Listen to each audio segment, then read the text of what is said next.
Welcome to Define Play, where I ask fascinating people what play means to them. My name is Michael Mirza, and my guest today is Timm Bloem, principal at TB, a creative strategy studio.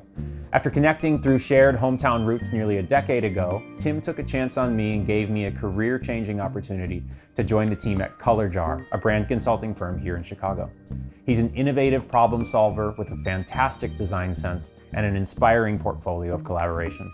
I love how Timm thinks, and I think you will as well. So let's do this.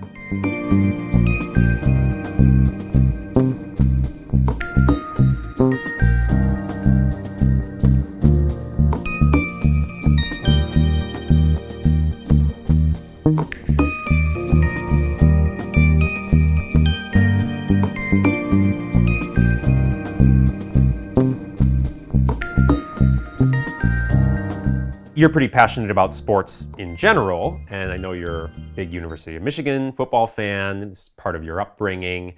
How does being a fan of a team play into your sense of identity? Yeah, honestly, that was a pretty big deconstruct that I've had in my life. Grew up, and I'll kind of call out my dad on this. My mom said early in the marriage, Michigan would lose. I grew up kind of in the Fab Five and whatnot. Michigan football has always been big.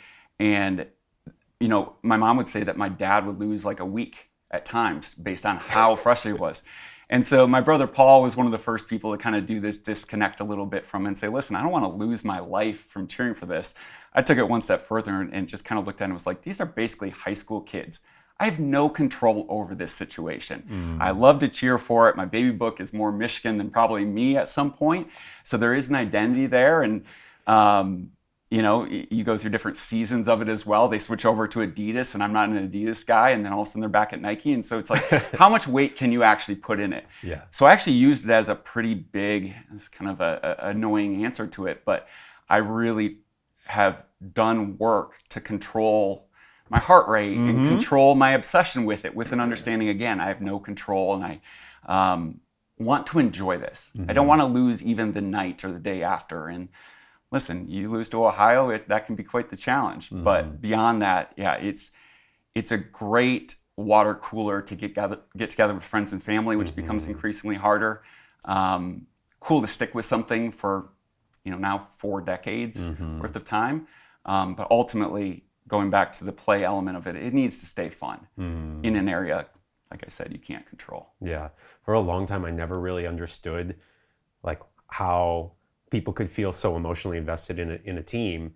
And then I've just recently been joining the English Premier League bandwagon, and it has clicked for me in a way where I'm like, oh, this is what it's like to feel so emotionally connected. Yeah. But it results in that opportunity for social connection. Yeah, absolutely. And it extends far beyond sports as well, right? Yeah. You have different people, and I could look at an Ohio fan and I can judge them, and that takes all the mystery out of them as a human. And you look at different, am I a Democrat? Am I a Republican? Not to go full politics there, but it does help with that because all university is this conglomerate of different people and different types of races in life. And, you can make sports dramatic, but it really does kind of layer that into the experience of, it's not just me and my immediate family or friends that I chose. You get a larger group of people, and I just really enjoy it for all of those reasons. And just being competitive as hell. It's just, it's fun to wake up in something low risk level and compete. I love it. It seems like you bring the same level of excellence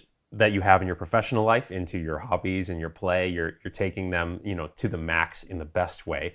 How about the other way around? Are there times where you are bringing something from your personal life or the way that you play or relax or engage others in relationships that you have? How often are you bringing that into your professional life, into your client projects, your relationships there? Yeah, I think going through some seasons of life that are maybe a little bit tougher, at times you can just become so, you can lose your curiosity quite quickly. So they always say with depression, like one of the telltale signs of it either coming on or leaving is when you either gain or lose your curiosity. So I think, again, as you get older and have more responsibilities, the time that you have to kind of put yourself into those spots and play become increasingly challenging. And work can become mundane, play can be mundane at certain times. So what I try and do is, on the hobby side, find things I'm curious about that doesn't take the same brain power, the same wavelengths that I'm operating every day. A lot of that time means getting away from the computer, getting away from digital, going into that side of it. But I think just that element of curiosity. When you've done something, been in the agency space for a long time, you have this experience as well. Like, we'd always have that line, I think we said a million times, like, you're in downtown Chicago, like, there's probably 100 other people trying to do the exact same thing as you, so you think you're kind of isolated in that. But there's always different ripples that you can do to either separate yourself or just serve a client better. And so again, it can be challenging. To take that one step farther, like, play can become really challenging for me because my path to being a creative was not going to school and going to art school or something like that.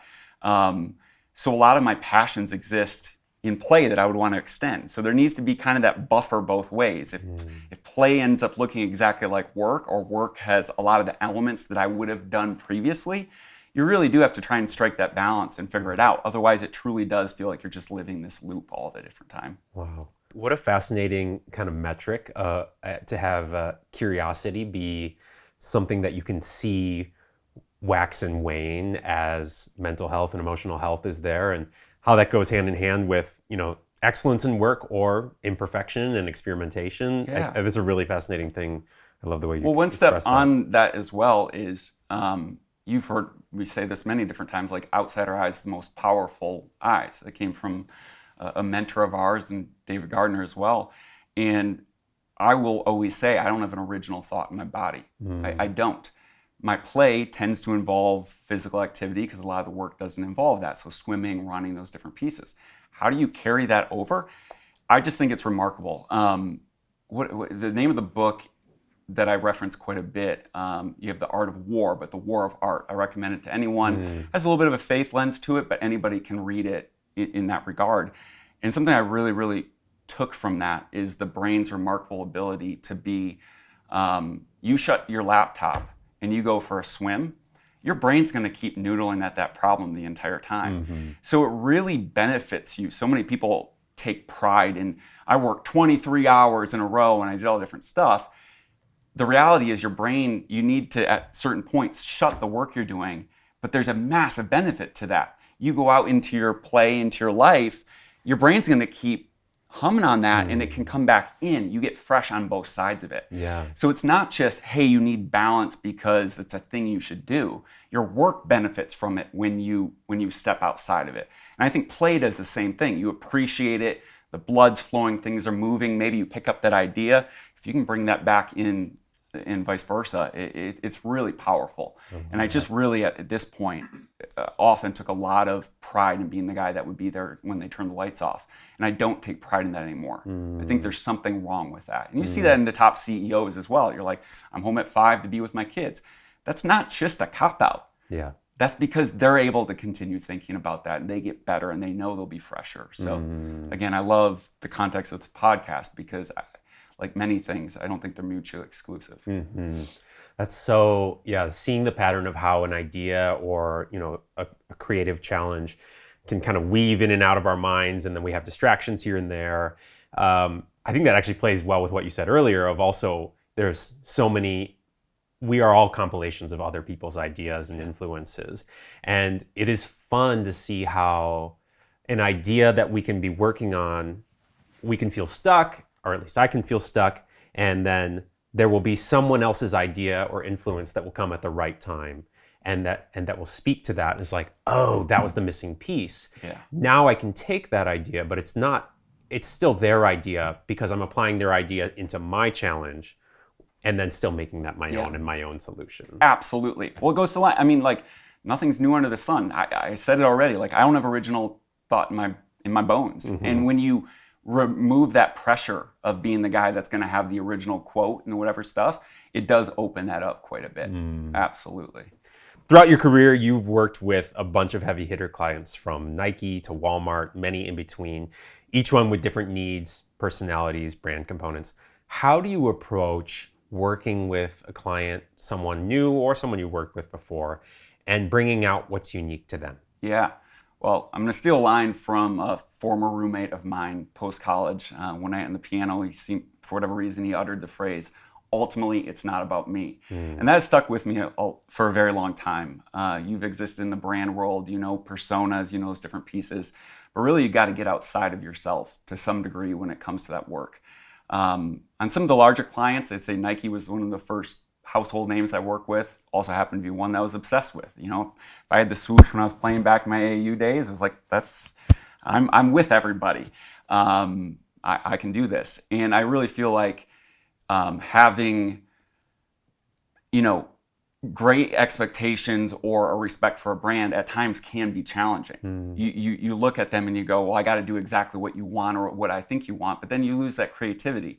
So looping back around to that, ultimately it's not about me. You're trying to get in the shoes of the person that you're selling to, which again is a goofy place to exist in because you're trying to sell them maybe a shoe, but you also are trying to give them an experience that's going to be meaningful to them.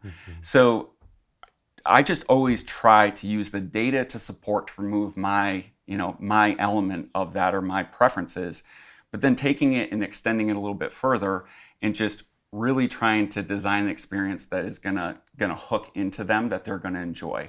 So many times in the experiential world, there's really cool things, but you kind of look behind the curtain and it's a kind of poor experience. I've become very obsessed with the consumer journey and just thinking about how someone's going to move from point to point to point. And the cool thing is you can take that from experiential, which is a physical place and the activation mode, and bring that into a logo, bring it into brand work, bring it into digital. You're just thinking about what is the most seamless path that you can have somebody move from one point to another and be motivated to do so. Try and time an experience or time some sort of marketing to an intersection where somebody can where they're most receptive to the product, when they're going to enjoy it, when they're going to have the capacity not only think on it, but extend that word. So I think, again, with those big clients, you got to remember that they're not that different than Michigan football. It's a collection of people. Some of them happy, some of them frustrated, but they've got business goals. And if you start with that goal and work back, but you keep the consumer in mind, that's where I think the joy is. And that's where you end up finding that place where a lot of times, if you're in a business you enjoy, even if it isn't your niche, you're gonna find elements that are gonna reflect your personality a little bit in it, or is gonna be, surprise and delight for yourself. I love that. I love that you're keeping the consumer journey in mind as well. So I imagine that helps you ensure that things are staying authentic. Yes. And not bridging into the territory of ever being gimmicky in an attempt to try something new. Yeah. Everyone has their guard up for just being marketed to. And I think the great balance is, listen, if you have a product or you have a service that can help someone, I think that's the big piece and what I gravitate towards in brand work. It can just be design, it can just be an experience. But if you're trying to really get in there and create some joy for someone, and you're meeting a need at the same point, there's usually an intersection that is going to pay dividends to both sides. Meaning, they buy the product, but their life gets a little better in some. Maybe it gives them more confidence because of something you're wearing. Maybe it's an experience that just broke them from their mundane. But that's the kind of balance that I think I try and use when I think about what gimmicky is. Too salesy, don't really want to be a part of it, but also you got to do it. It's a necessary evil to some regard. Just trying to find that in-between land. So in the in-between land, and you talked about joy, you talked about fun and connection. Has play ever been a part of the projects you've done, whether in the external output or in the internal processes? Yeah, I think it absolutely has. And I've gone pretty deep down the well of experiential there, but that's a great corner of it. As I get older, I turned 41 this year, you get to the point that you do realize that this brain that you've had since you were 15, I remember looking in the mirror and being like, what's 40 going to look like? And I stare in that same mirror and I go, you were having these same thoughts. This is the same consciousness that you had since you were 10 years old. So the element of play, what they often say, like when you're a kid, you're coloring outside the lines, you're doing all this different stuff. And if you can restore a piece of that in you, I think it benefits you on all those different levels. So yeah, you might be climbing a corporate ladder. You might have bills to pay. You might have those different, corners of responsibilities. But if you lose the play, if you lose the curiosity into it, you're really doing yourself and you're doing those that you serve a disservice. So yeah, I think play is the first that can go at times, but I would encourage anybody that is in that spot to go, your life is one. It's not work, it's not balance. It's not work and play, it's just life. Yeah. And so finding that structure for you, whether it's a type of job where you sit at a desk and that allows you to focus, or it's one that's a little bit more external and incorporates it into it, you owe it to yourself and you owe it to others to find something that, at the risk of sounding corny, like evokes joy in you. Yeah. Because once again, everyone's going to benefit from that, top down. I love that. Yeah, that the joy as almost a currency is something that we can be quite short on. And well said. Certainly, thank you. In a context where there's very serious business goals, and we all want to do good work and we want to do excellence, and play and lightheartedness can sometimes be pushed to the side. So I really appreciate the way that you are talking about that in a very cohesive way. That this is something that is just organically, we bring our whole selves into our work. Sure. And I'm not perfect at it. To be very, very clear in that, balance has always been a challenge. I referenced it earlier. When you have, if you pack too much into the workplace that you would have done elsewhere, it can be challenging. But that definitely is the window treatment I'm looking at every morning to just try and say, okay, don't lose that piece of it. You'll be better for it. Yeah, and I think your clients are served better when you bring that whole self into your work. So, and speaking of the way you present yourself, I really appreciate, I love your Instagram presence because it's this wonderful blend, and I see this in your portfolio of your work as well. You have this amazing blend of demonstrating your design sensibilities, but also there's an air of mystery in the way you present yourself online, if I may say. And that feels both strategic and playful. How do you want people to engage what you put out externally? That's great.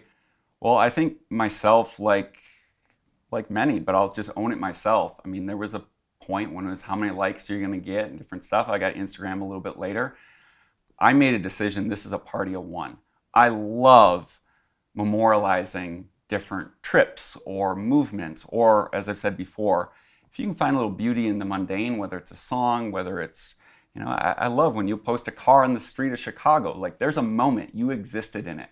So I'm not thinking about anybody else. The amount of shit that I'll catch at times, where are you? Why is this person not in it? It happens quite a bit. Yes, I do operate from a sense of whether it's right or wrong, people do it differently. I gain a lot of work from that, especially being a two-man team and in that space. There is a piece of that, but I'm just usually experimenting, or I'm going, how did I experience that? Because I want to capture that. Yeah. And so, there tends to be mystery because I tend to be behind my camera, and it's not about me. Yeah. It just isn't. I don't take it that seriously. I think a lot of times it can come off seriously. But man, I think a hidden dream, I was telling my old man this the other day, I was like, man, it would be so fun to score a movie. I get to the point, I don't remember the terminology behind it, but John Mayer would always say like he hears in colors. I think that's what he says. There's a technical term to it. When I hear a song that I love, I play it 100 times in a row until I beat it to death. Maybe it's a component of ADD as well. But when I get that, and you get to pair that against a moment that you had, mysterious or my moment, I just like to capture something that's going to be a little vault in my life. And there's something, a good friend, Chuck Anderson, would always say is what's the worst going to happen if you're going to put it out into the world? And so I love that tension at times. It's not about me. It is for me. Well, then why don't I just keep it on my camera reel? No, I want it out there because it kind of is a releasing. It's kind of think what you think, don't think what you think, whatever. It's going to go out there and I'm going to be done with it. I'm not going to take it down, and it's going to go in the archive. And at some point I'll look back and I'll go, oh, that was great, or that was shit. But beyond that, it's good. It's a good tension for pride. It's a good tension for, capturing moments and moving on. Yeah, it's fun that, what may seem serious to someone who doesn't have the full context for you is a free flowing kind of lighthearted thing, and Yeah. fun that it can be both, Yeah. depending on who's looking at it, who you have memories associated with each image that you put out into the world. Yeah. And other people don't, but it may still evoke something for them. Exactly. Have you read or listened to Rick Rubin's book? Oh, I have not read the book, which is just, I should actually get removed from this podcast completely or lose my card, but I'm obsessed with Rick Rubin. I love more than anything about Rick Rubin is that almost everyone, when they hire him, they don't know what the hell he does. Mm-hmm.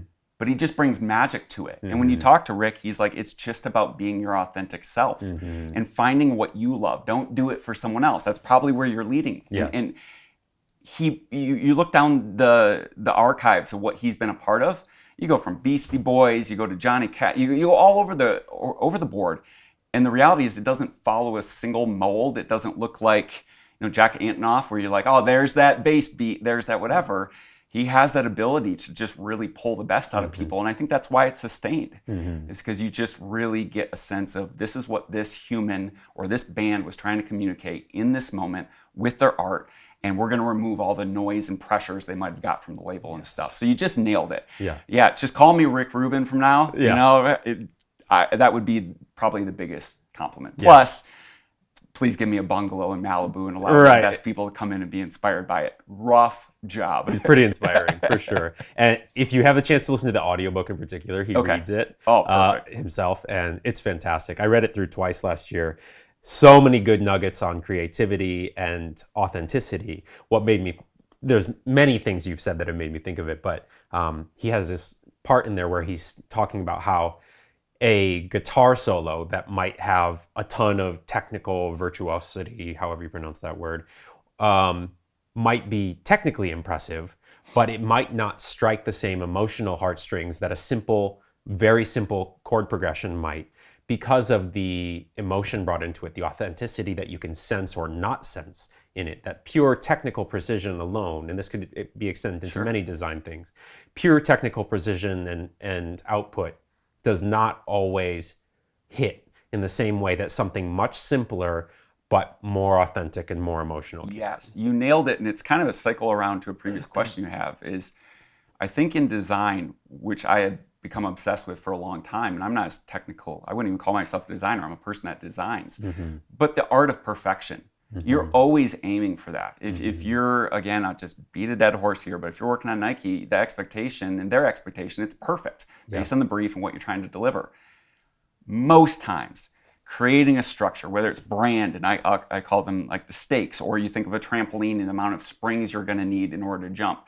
Some brands have about 3 strings and you can bounce away. Some have about 45 of them, and that's what you need in order to get the messaging right in different pieces. But what you find, no matter what the amount of springs, I prefer less springs in it to kind of corral it.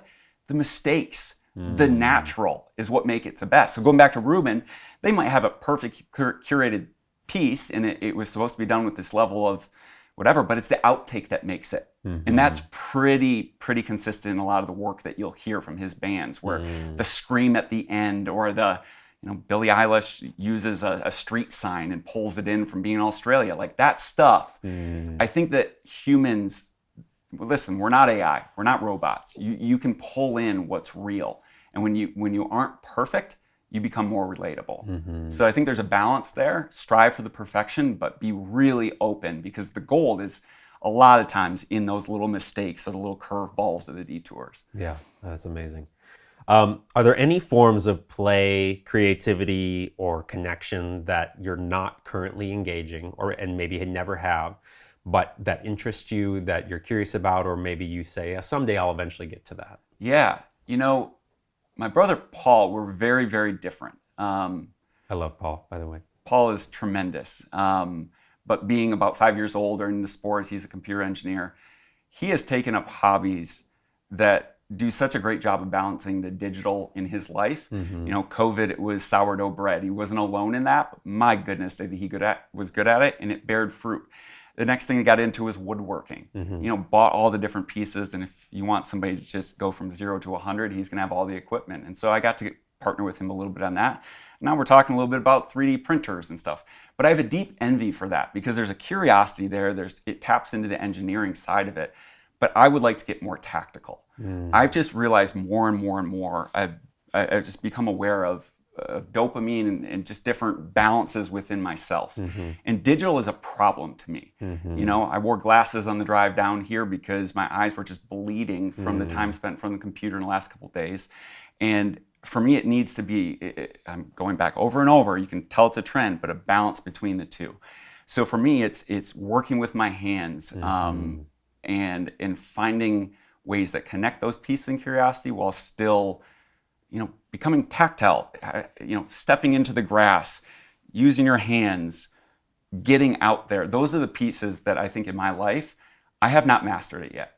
I spent far too much time, and you know as well as anybody, it's not a statement on you, like dopamine can disappear and it can go as fast as anything if you're scrolling around your phone, and it's been trained to tap into it. And it's the easy, it's the sugar you can take after a long day. You get on it, but I just think there's so much in this world that if you become too digital or you become too tied into that, you're just going to miss a lot. So that's my piece. I love that. Not enough physical and wanting to pour into that. Because again, I think there's benefits to all those different pieces. I gravitate towards those things that are not just full isolation.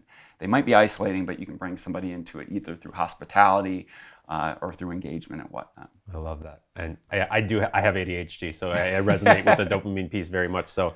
But yeah, there's something about doing something with your hands that you simply can't recreate in a digital world. Of course, and increasingly with AI, you can make amazing things. My hope is actually that, ironically, you know, certain aspects with AI will become increasingly commoditized. And it's just like, oh, you want a beautiful image generated, I can do that for you in seconds. And so there's certain parts of work where that's going to be tougher to bring authenticity.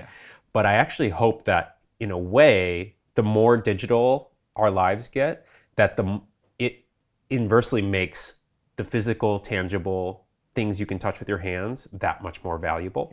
Because you cannot recreate the experience of to feel the wood in the woodworking, to garden and feel the moisture on your of the soil on your fingers, whatever it is. You cannot recreate those things digitally.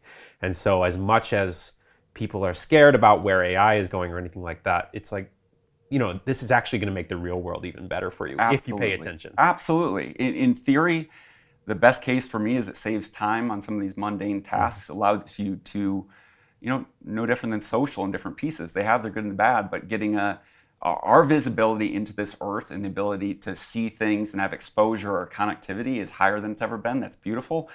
But there's a lot of it that is artificial, that you don't know what's behind it. And yeah, I've just been really drawn into your life being, work and life being one stretch, but blending all of those and not calling one bad and one good. But in my life, the index needs to be more towards the connection and needs to be more towards, you know, the environment. The notion that you can go outside and stand in your yard and there's going to be an energy that you couldn't get if you had your shoes on sitting on, you know, a hardwood floor, that's powerful. And I don't think I've gone far enough in that. But you know, you still have responsibilities in front of those screens, and so you got to find it. Yeah, love that. All right, so considering everything we've covered, in the Timm Bloem dictionary, how do you define play for you? Yeah, I love this question. I love this podcast. Just going to say it now. What a gift to spend time with you and catch up. Feels like a lot of our conversations anyways. I'm buying some time here. To me, it's a return to either a more childlike version of yourself, or it's finding balance between the priorities and what truly brings you joy. Hopefully there's a coming together point of that, but I think play is in service to work. Work is in service to play. One of those gets too out of whack, you're gonna have an issue. So my definition of that, I think, is just you need both. Your goal in life, or my goal in life, is to have a good balance between the two of them. But for me, if you lose play, if you lose that element of your life, everything is going to suffer. We were created to delight in this world, to go out, to be an explorer, to see. And I think that play is the most critical ingredient to being able to have the most enjoyment in this world, but not just personal enjoyment, to be able to be connected with everything that else is going on. Mm-hmm. Whether your work is digital and you're tied to that desk, play then becomes the flip side of that is going to give you life and give you balance. But play needs to be a part of every single piece of it. So it's in my mind, the most simple is that it's not work and play, it's just life. Mm. Play can't, or maybe shouldn't for me, be designed as that. It just needs to be fluid. Mm-hmm. And if you can find that and they use different parts of your brain, you're going to better everyone around you. And I think, just to sum up design or the creative space in general, it's such a great opportunity to bring excitement and joy and connectivity to people. Mm-hmm. If it's not, I just don't think it's being done right. Mm. There's tasks and there are pieces of it. So I think play is inherently baked into my world, but also can get lost quite quickly. Love it. Last question. A client or a friend, or many of your clients become friends because of the way you engage them, comes to you and says, man, I'm feeling really, my balance is leaning too far on the work side. I need some play in my life. I've got a free weekend. What do you think I should do? What would you recommend one thing that they should try this weekend so that they can go and incorporate some play into their life? Well, I'll do what my current passion is. I'm obsessed with Frank Lloyd Wright. Mm-hmm. I've been more involved in real estate in the last couple of years. And so my little thing is get in the car, locate, they've got great maps all over the country that you can go to. Michigan, Chicago, different places. Pick them, drive on out there, go to just a Greasy Spoon restaurant, maybe trespass, maybe walk around the place. But for me, seeing design and seeing something that's preserved and seeing how people have lived in it and seeing how, Frank Lloyd Wright incorporated the different environment around it, I just think it's kind of a cheat code for me. And I think it could be for other people if you appreciate that, or find your lane for that. But get out, go on a road trip. Doesn't have to be a plane, doesn't have to be whatever, but just get out there, experience surroundings, experience an environment that has a history to it. Because you find in life, the world can revolve around you. You can make it feel that way, and your problems are big in this. And when you take a snapshot out and realize you're just floating on this rock and you're one, and your light is going to be extinguished at some point, just the notion of firing up the car and without immense amount of purpose and going out and exploring an area, I think you come back, and at least for me, everything else kind of gains a little bit of perspective. But if you find beauty out there, any semblance of beauty, whatever form of beauty, whether it's the architecture or the landscape, you come back refreshed in some regard. And the rest of life has a little bit more color, a little bit more perspective to it. So yeah, hop in your car, go on a little road trip. I love that. That's so fun. And I have not done enough of visiting the Frank Lloyd Wright sites for how many of them are in the Chicago area. Sure. I think I've been to 2, and I probably need to change that. So that's a fantastic suggestion. Timm, thank you so much for chatting with me. This has been so fun. Every time I chat with you, it feels like this, where I just walk away being very grateful for you. Pleasure's mine, man. So thank you.